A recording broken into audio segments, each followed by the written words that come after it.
Doctor बीना मिश्रा जी, मध्य प्रदेश। राधे राधे महाराज जी। महाराज जी, मैं स्त्री रोग विशेषज्ञ हूँ। कुछ दिनों में तीज का व्रत, चौथ, नवरात्रे जैसे व्रत महिलाएं की अटूट श्रद्धा रहती है। महाराज जी, ऐसे समय में गर्भवती महिलाएं भी खुद गर्भ में पल रहे बच्चे के स्वास्थ्य का ध्यान न देकर व्रत रहती हैं।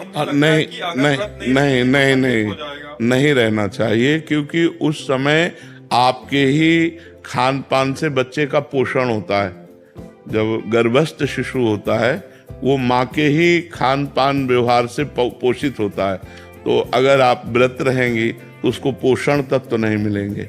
जो गर्भस्थ शिशु को है उसे पोषण तत्व ना मिलने के कारण उसमें बीमारियां आ सकती हैं, कमजोरी आ सकती है और अधिक पीड़ा उसको होगी, क्योंकि पोषण तत्व माँ से ही मिलते हैं। तो हमारी समस्त माताओं से प्रार्थना है कि जब गर्भ हो तो सबसे बड़ा व्रत आपका है उस गर्भस्थ शिशु का पोषण करके उसका जब जन्म दे दें और वो हमारे राष्ट्र के काम आवे, हमारे देश की सेवा करने लायक बने, तो ये बहुत बड़ा व्रत हो गया।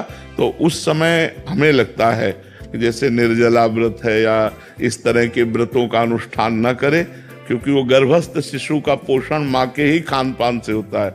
अच्छे सात्विक पदार्थ पावे और सात्विक वातावरण प्रकट करे, भगवत कथा सुने, ऐसे बाहरी तो करे लेकिन व्रत आदि न रहे। मुझे जैसा लगता है, क्योंकि हमने शास्त्रों में जो पढ़ा है कि माँ के ही द्वारा गर्भस्थ शिशु का पोषण होता है।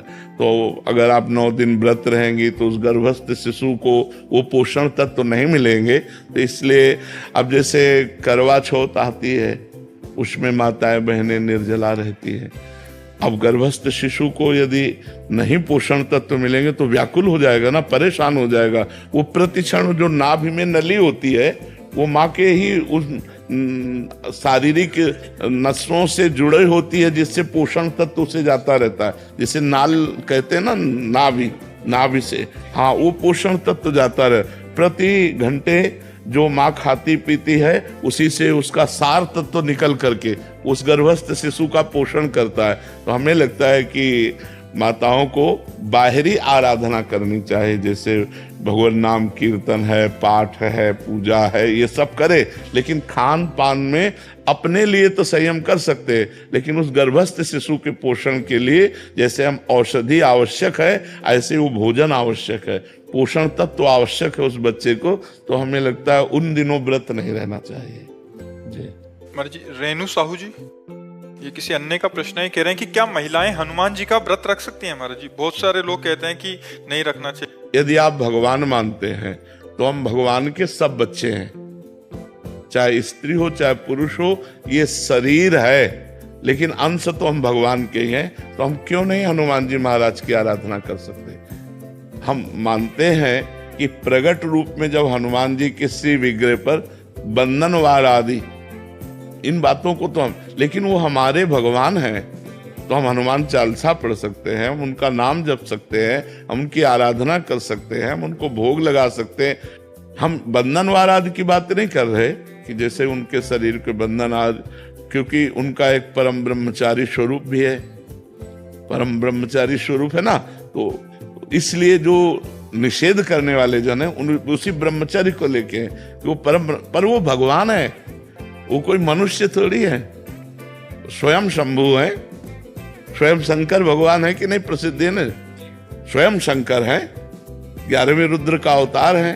तो हमें लगता है कि जैसे आराधना तो सब कोई कर सकता है, पर हम बंधनवार आदि के लिए अभी प्रमाण नहीं पाया। अपने हाथ से हनुमान जी के शरीर को छूना या उनके बंधन आदि, ये अभी तक हमें, लेकिन हम अपने भाव से कहते हैं कि हमारे वो भगवान है, हम हनुमान चालीसा पढ़ें, हम हनुमान जी का नाम जप करें, हम हनुमान जी के लिए भोग की व्यवस्था करें।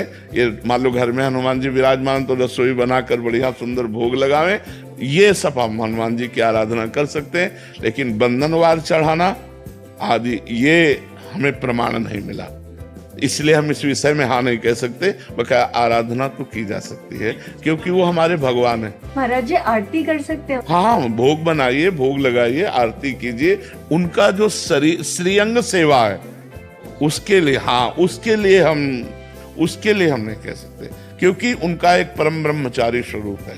वो परम ब्रह्मचारी महान। तो कहते भाई हनुमान जी सबके हैं, वो हम भी कह रहे हैं। तो ये शरीर धर्म की मर्यादा है।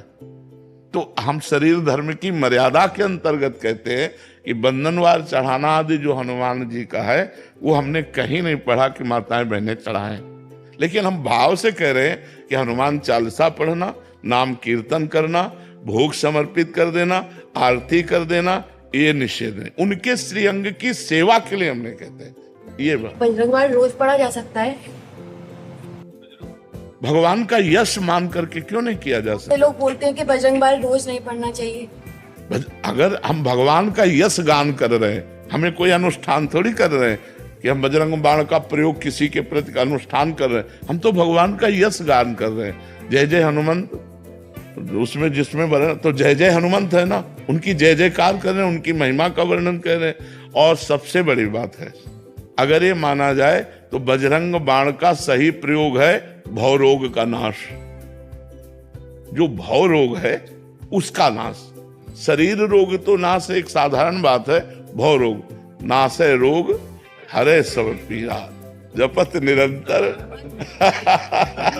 तो ये बात है, जपत निरंतर, हाँ, नासे रोग हरे सब पीरा जपत निरंतर। और कौन सो काज कठिन जग माही जो नहीं होता तुम पाए। तो अगर हमारी श्रद्धा है कि हम भगवान का यश गान कर रहे हैं तो हमें कोई परेशानी नहीं, अनुष्ठान कर रहे हैं फिर बात अलग हो जाती है। जैसे हम देवी माँ हैं, दुर्गा देवी, कात्यायनी देवी, चामुंडा देवी, हम माँ भाव से आराधना कर रहे हैं वो अलग हो गया, और शक्ति भाव से वो एक अलग हो गया। हनुमान जी भगवान भाव से अलग हो गया और अधीन सिद्धियों के वो अलग हो गया। तो हम लोग तो आराधना कर रहे हैं, उनका यश गा रहे हैं, कोई अनुष्ठान थोड़ी कर रहे हैं, ऐसी बात है।